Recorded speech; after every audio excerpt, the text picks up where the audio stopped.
You're listening to The Streaming Wars, the podcast that discusses all of the latest happenings regarding your favorite streaming services. Find out which service is winning the war this time around. Hello everyone, welcome to the latest episode of The Streaming Wars. I'm Dustin and Tony is with me, and we are here to cover everything from May 13th through the 19th. We have a bunch of news because it seems like stuff is starting to ramp up. So we don't have any overall main discussion, but we do have a bunch of smaller discussions related to some news points. So let's get into the news. Starting off with Netflix. There is a ton of content that Netflix is either announcing or teaming with certain creators or purchasing. So first up, Netflix has purchased the global rights to the Polish Tribeca winner, The Hater. Netflix has teamed up with Sky for a true crime series set in Texas. Netflix has given a series order to Sweet Tooth. This is actually coming from Team Robert Downey's production company. They're teaming with him for that. Then Netflix is also teaming with Reese Witherspoon for 2 rom-coms in the future. Netflix is also betting on Mark Wahlberg with a 7-figure film deal after, I guess, the success of Spencer Confidential last month. Superhero project Ball and Chain featuring Dwayne Johnson and Emily Blunt is landed at Netflix.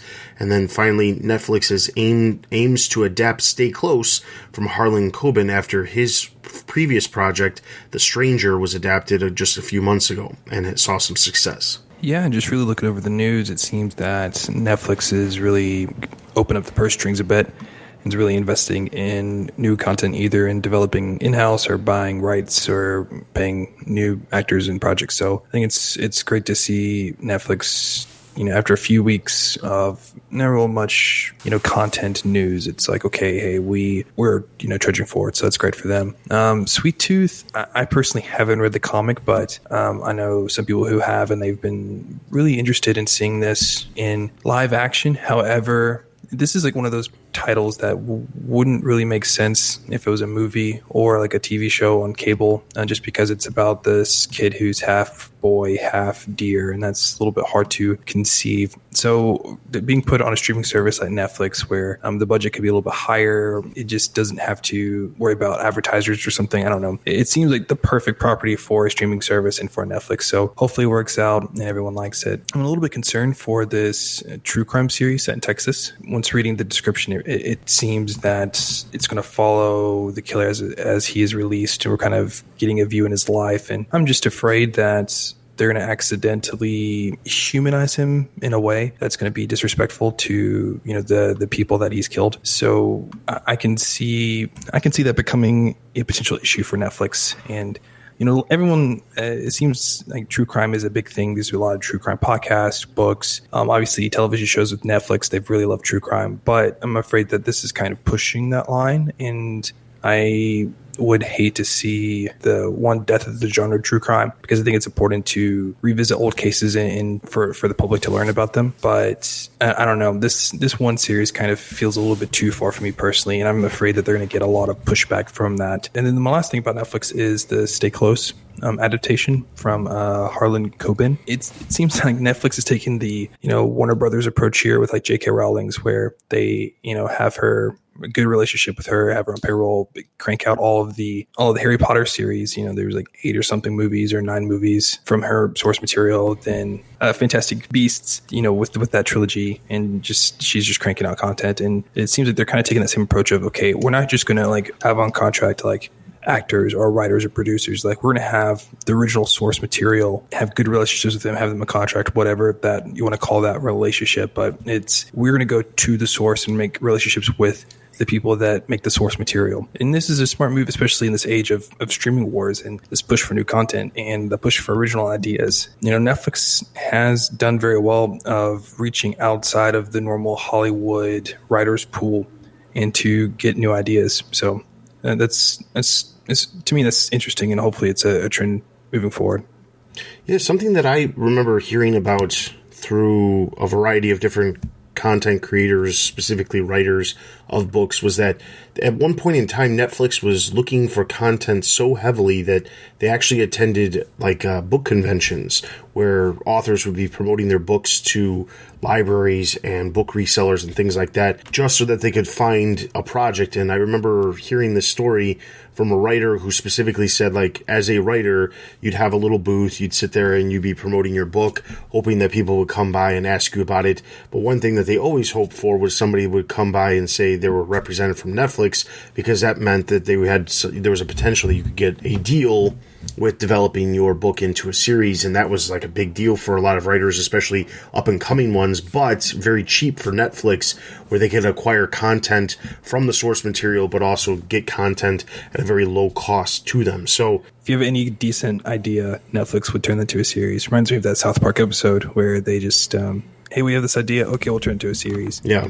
I mean, I definitely think that was like probably at least 5 years ago, but yeah, it's definitely some time. But all right, so Prime Video, Amazon has grabbed the UK rights to Alex Rider's Spy franchise. There is a documentary focusing on Spain's golden generation of football players coming to Prime Video as well. Jumping straight over to Hulu, there's a documentary from Leonardo DiCaprio. Specifically, he's producing it, called And We Go Green, which will be heading to Hulu.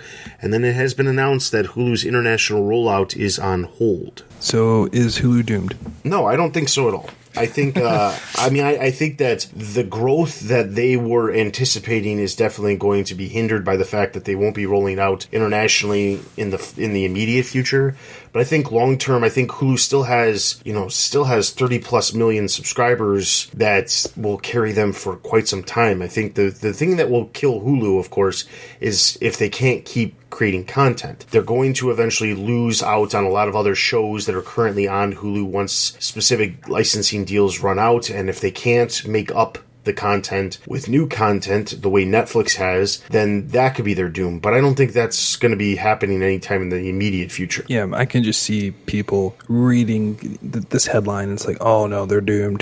They're just going to go die of something. When I view the situation, I think Hulu, after seeing the results of the earnings call, they have steady growth either with their streaming service, but then also their live service of cable channels on their platform. So both of those are doing well. However, when you take a step back, okay, Hulu is owned by Disney. Disney also owns another streaming service called Disney Plus, who has had a huge push in the international market. And it's hard to do two things at one time. And I think that Hulu's always been domestic, and that doesn't mean that they cannot be international, but there's no real need, I guess, because there's still so much room to grow domestic that, okay, hey, we'll just put Hulu's plans on the back burner for a bit and then just focus on Disney Plus now, because they're focused on Disney Plus and growing that, spreading that to new markets. I mean, listen to the past 3 or 4 episodes, and it just feels like there's a new market that they're introducing themselves to every single episode. So I think they're also taking a lot of those lessons learned from Disney Plus and then apply them to Hulu as well. It's hard to do two things at the same time and do them well. And so they're just going to focus on one and not the other. Because, if you think about it, Hulu's like digital assets are definitely worth a lot less in an international space than,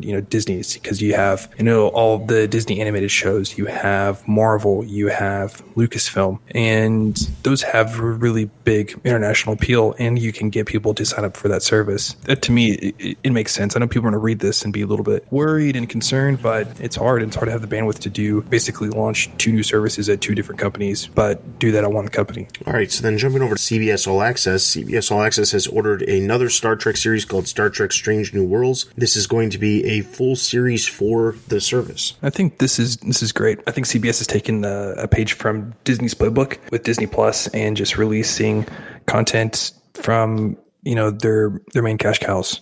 Star Trek is a huge property that many people know, that many people are very fervent about, and so this is great. I've heard good things about Anson Mount's character in the latest seasons of Star Trek. They've done great with Picard, Discovery, so this is great for CBS All Access. I'm happy for them and curious to see what more comes from the Star Trek universe. All right, jumping over to Apple TV Plus, Sofia Coppola is developing an adaptation of The Custom of the Country for Apple. Apple is also landed the next docuseries from the creators of McMillions. Then they have announced that Mythic Quest will be getting a quarantined episode that will be specifically typically filmed with iPhones. They've also landed a first-look deal with Scot-Free Productions, and Apple is now entering the market for older content, according to Bloomberg. Yeah, so where will it start? I'll start with Scot-Free Productions. I didn't know much about Scot-Free Productions and who they were, but now after reading the article and doing a little bit of research, they have a good track record. And so Apple's struggling right now, and they need as many good creators as they have. And it seems like they've landed a lot of good creators, and their content is decent, but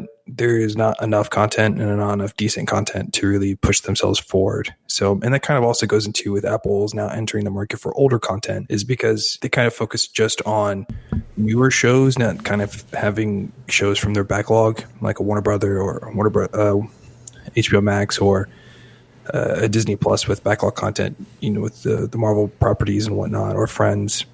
But Apple doesn't really have that. And so it makes sense why they're kind of getting more creators and wanting to increase the output of new properties. And it makes also sense why they want to get older content. However, what older content are they going to get? This article is a little bit it's a little bit confusing, because what older content shows, like a lot of the big name shows that are very bingeable, have been taken up by other players in the market. What is left? And there's a lot of older TV shows that aren't necessarily good. So I'm curious that since they didn't, pay for some of these other shows that had their rights, open for a little bit last calendar year, I'm curious what they're going to do with that, because there's a lot of things that could potentially happen. But a quote from the article that really concerned me is that, according to people there, about 10 million people had signed up for Apple TV Plus by February, but only about half that number actively used the service.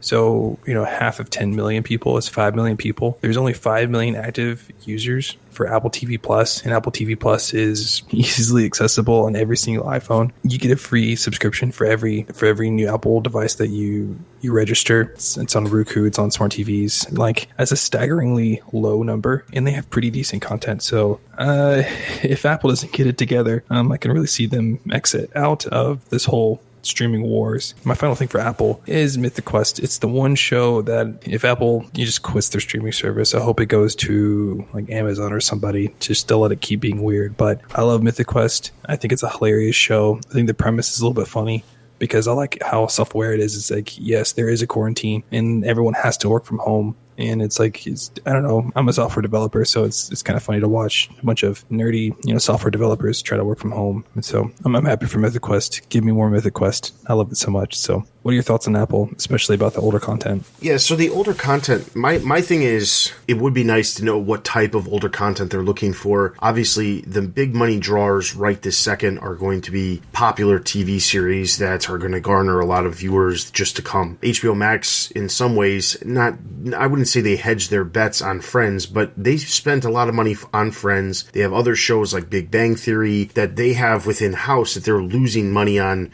by keeping in-house.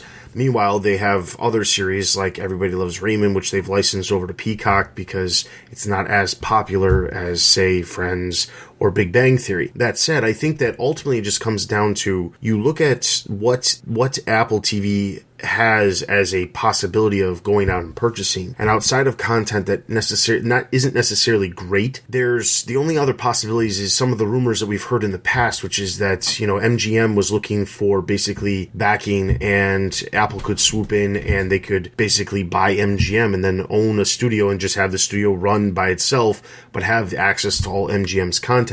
MGM still has to this day a pretty decent sized library, while not as extensive, and they don't have as many classics due to the Turner deal from the 1980s. There is still a lot of content that MGM has to offer, and to this day they still create content on television. Not as much as they once did, but they still do. So I think ultimately it's going to come down to whether or not they can find a good match. I don't know that MGM necessarily is the best match, unless of course they're looking for a studio that they can just outright buy. I don't see any other possibility. The only other studios that aren't involved in the streaming wars would be Sony at this point, and Sony, I don't see that happening. There's, maybe some content deals. Sony Television does create a lot of content in general, but they are typically the ones who are developing stuff and then selling it off to a variety of different services. I mean, a lot of people probably don't even know this, but House of Cards, the very first Netflix series, was actually put together by Sony Television. Seinfeld was a Sony Television television project. There's a lot of projects that Sony has had a part in over the years, so there is the possibility that there's other content out there. And the thing is, sometimes you don't even think about certain content until it gets announced. I think sometimes there's series that are very popular that they go by the wayside, nobody's really talking about them. But the problem is when you think about just the staples of television entertainment over the past 30 years, there's only so many that have an extensive amount of seasons that really have that audience that you can draw in. Getting something as popular as MASH, sure, is great, but is that really going to draw the audience that Apple's looking for? I don't think so. So, I mean, it really just comes down to where are they going to seek out this content, and then what ultimately are they going to get? Because I just don't know that there's a lot. I mean, they could have put, if they were really thinking about doing this, they should have put their hat in the ring for Seinfeld, because that would have been a good one to go get, but they didn't. So we'll see. All right, so jumping over to Disney Plus. Disney Plus has acquired the feature film Clouds. This is actually coming from Warner Media, but they've purchased it for airing on Disney Plus. There's a Percy Jackson series in development for Disney Plus. Probably the biggest news of the week is that the Disney Plus head exec, Kevin Mayer, has actually left the company to become the CEO over at TikTok. Let's hear your thoughts. Audience, before we recorded, Dustin made a note in our show notes that he has lots of things to talk about for the Disney, so I'll just address my Percy Jackson bit and then let Dustin just rant for a while. Percy Jackson series at Disney Plus, this is like the perfect type of content that would be for a Disney Plus show. It's got this, themes of adventure and mystery, like a mythic type quality with monsters and stuff like that, and it really fits in with what they're trying to do. And I always felt like the Percy Jackson series would always be better as a TV show, especially on like a streaming platform versus cable. So I'm happy about this Percy Jackson development, because there's a lot of people who, like the books and they felt maybe like the movies didn't necessarily do them justice, but hopefully a streaming show would do the Percy Jackson, series justice.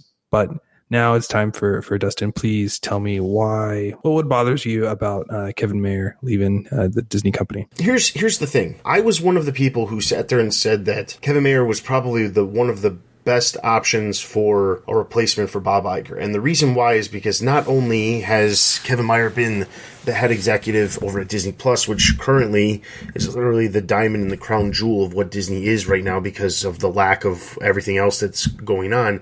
Now, that's not necessarily anybody's fault, but Disney Plus is one of the few places that is still has the ability to make any sort of money and still be able to grow in this situation that we are currently in. The issue, of course, is that Disney as a company is not solely focused on something like Disney Plus. They are focused on other media, and they're also focused on the parks and merchandise, and that is a big part of their business. And Bob Chapek, who ultimately took over as CEO from Bob Iger, he comes from the parks and merchandise side of the business. What's very interesting about this is that I think a lot of people in the tech world were surprised that Disney, who seems to be moving forward and forward thinking to the future, chose to have someone put into the CEO role of somebody who comes from that older side of the business when it comes to the parks and merchandise, and not something, for example, Disney Plus and things like that. The other thing with Kevin Mayer is that Kevin Mayer was involved in every single one of the major acquisitions that Disney has been involved with since Bob Iger has taken over as CEO of the company. He was involved with the Pixar acquisition.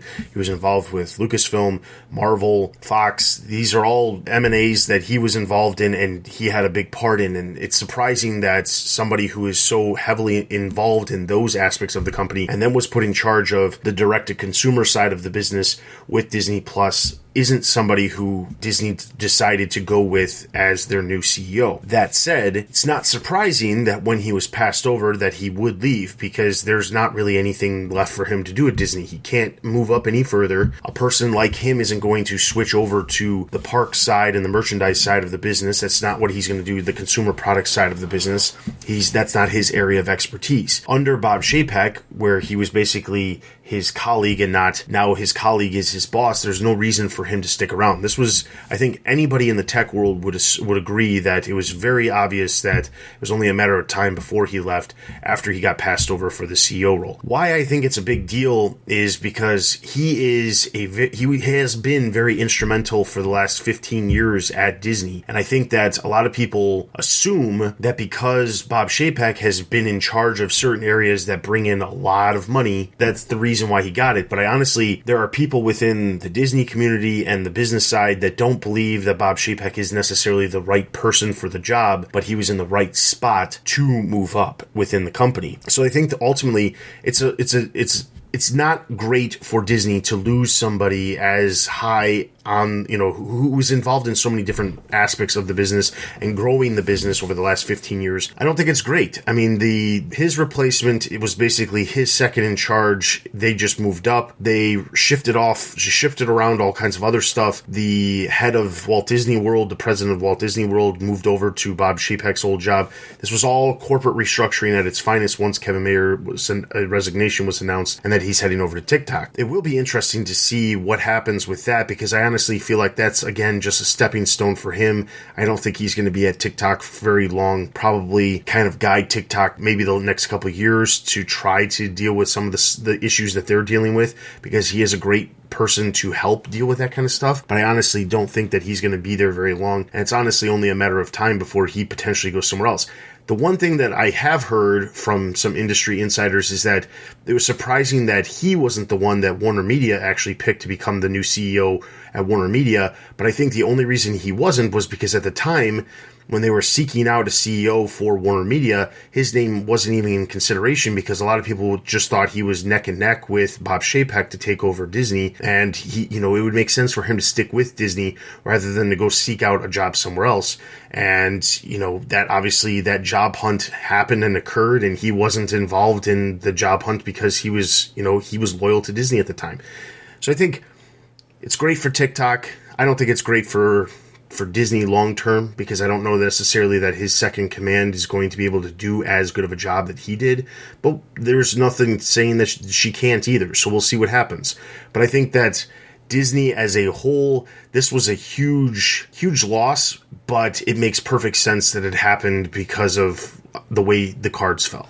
To kind of piggyback off, you said that it's sad for Disney to lose a person like Kevin Mayer, and I honestly say that they lost two people at the same time. Like, they had Iger retire, who it's definitely leading more into streaming, looking to the future, I guess. And then you also have Kevin Mayer leaving at the same time. So it's like, yeah, one person's retiring, but really two people left at the same time, which is kind of a double whammy, which is not what they wanted. I don't know Chapek well. Maybe he will do well for the role, but reading through Iger's his biography, almost what he came out and some things about him, it seems that Kevin Mayer would be like the spiritual successor to Bob Iger in terms of looking to the future, pushing Disney in a new direction, deleveraging the business just from parks and media, and also really focusing on film and pushing forward with that in streaming services. So from that aspect, I think it's sad that he left, especially since you have Hulu and then Disney Plus, two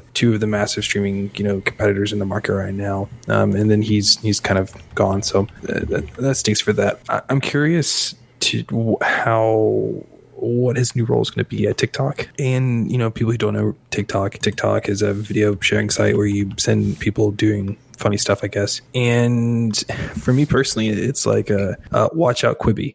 Because TikTok and Quibi, I feel like are more true competitors in terms of where they fit in the market versus like Quibi versus a Netflix. So Kevin Mayer coming over, I'm a little bit worried about that. I could definitely see Mayer leaving after TikTok IPO. I mean, honestly, I could see Mayer pumping that up and then making them look good and have the IPO come out, because the TikTok IPO has been something that's been on the back burner for a while. So overall, this is sad for Disney, and especially where they were looking forward to as a company. So it almost makes me question if Bob Iger's choice was Kevin Mayer and the board's choice was Bob Chapek. And I only say that because the board's controversy. Yeah, I mean, and I'm not trying to sit here and create any sort of controversy either, but the reality of it is that why would Bob Iger, knowing what we know from his biography and the way he's operated his business and the fact that Kevin Mayer has basically worked alongside him for all this time, why would he not have chosen Mayer to replace him, especially with the forward way that he's been pushing the company? I mean, before we got to Disney Plus, he stated over and over again that a lot of what he was doing with bringing in these acquisitions and things like that was to basically have a larger opportunity to have a direct-to-consumer option, so that way they could have,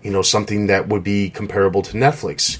And that's the forward way of that Bob Iger was running the company. So it just seems odd that we would have gone in a direction where somehow the person who had nothing to do with those acquisitions, had nothing to do with the launch of Disney Plus, is the person who ends up taking over, unless, of course, it was something like the board wanted Chapek because of his experience with the parks and the consumer product side of the business, and Meyer didn't have that, and that's why they decided to go that, because that is ultimately what Disney's business has been the majority about for the last multiple decades. I mean, it's the reality of it. So, and it also explains in some ways why Bob Iger, stepped down as CEO, but then immediately they, like weeks later, we hear that he's going to be taking on specific roles within the company to help kind of usher Chapek into this thing, because there's a lot of things that he doesn't know how to do because of what he was so focused on. Disney, yeah, like a big part of it is the merchandise in the parks, but what are they selling merchandise of some of their properties? Either it's going to be streaming, but traditionally it's going to be their television and movie properties. Like they're selling characters.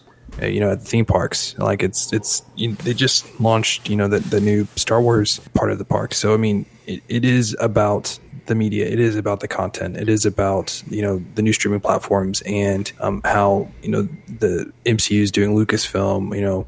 All the other players in the media space. It's I get that the other part might be a bigger pie of the revenue, but what drives the revenue, and it's the characters, it's the stories, it's what they can sell off of that. So. Like I get what you're saying, but I feel like Iger was seeing that too, of like, the IP drives the rest of the business and rest of the products. Exactly. Like if it wasn't for Frozen, you wouldn't have had Elsa and Anna toys that my daughter has. Like you wouldn't have the new, Star Wars toys that come out, or the new Star Wars park or something like that. So exactly, you need those stories to come out. You need to get those stories in the hands of people, because then they're going to want to buy them. Baby Yoda, we complained how there wasn't no Baby Yoda merch the last Christmas, and we wouldn't have had that if it wasn't for Disney Plus. So it's a little bit of a catch-22. So I understand why they did Chapek, but you got to look at where's the company going, and it's not the parks, it's not the merchandise leading the company anymore. I really think it is the content, it is streaming that is pushing Disney further and further into the future, and everyone else is kind of reaping the profits off of that, but like in a good way, reaping the benefits from that push. I mean, it definitely is that. If you don't have the IP or a successful way of delivering that IP to audiences in the first place, yeah, sure. Everybody makes a big deal about how the Avengers Endgame made $2 billion, and that's great, but they don't see all $2 billion. That movie costs an insane amount of money to make. They have to give certain amounts of that revenue to the theaters. There's all kinds of it. Marketing, it's extremely expensive. But where they make their money is when that movie is successful, and then that film goes on to create lots of merchandise, theme park rides, things that people want to go spend more money on long term. And the idea of expanding these IPs into Disney Plus and having them more consistently appearing within people's televisions or in theaters and things like that, that is something that is extremely important to grow the more important side of the business, which brings in a lot more money. Yeah, no, I completely agree. I was just going to add that even with this push for Spider-Man, I know people were like, well, they're to split the rights, or maybe not the rights, splitting the revenues from, the box office with Sony, but, Marvel gets all that merchandise. So it's in Marvel's best interest to put out new IP to get all of that Spider-Man merch, which makes a lot of money. I was just trying to piggyback off of completely with what you were saying, is that, yes, the IP fuels rides and parks, people going to parks, and also merchandise content as well. So we'll wait and see what happens, but I honestly think that TikTok is in a better position than they probably were a couple days ago. All right, jumping over to Quibi. Quibi has added a Houston Astros cheating scandal docuseries to their slate. Jumping over to HBO Max, Stephen King and Joe Hill's Throttle is in development at HBO Max. HBO Max has acquired the U.S. streaming rights to The Doghouse, and HBO Max has acquired a young adult novel Camp for a future film, as well as HBO Max has announced their second wave of original content. Now, if you remember correctly, we talked about this a couple weeks ago. HBO Max at launch, they're going to have about 5 new shows. They're releasing on a variety of different ways. Some of them will premiere the first episode and then release episodes weekly, like we've seen with other services like Disney Plus. Some of their content that isn't necessarily as high profile, they'll be releasing all at once, depending on what type of content it is. I think that ultimately, when we heard HBO Max's plans, they were sticking with, we want everything to release weekly and stick with that schedule. But I think they've realized that certain content doesn't work in a weekly format, especially when it's designed for children and things like that.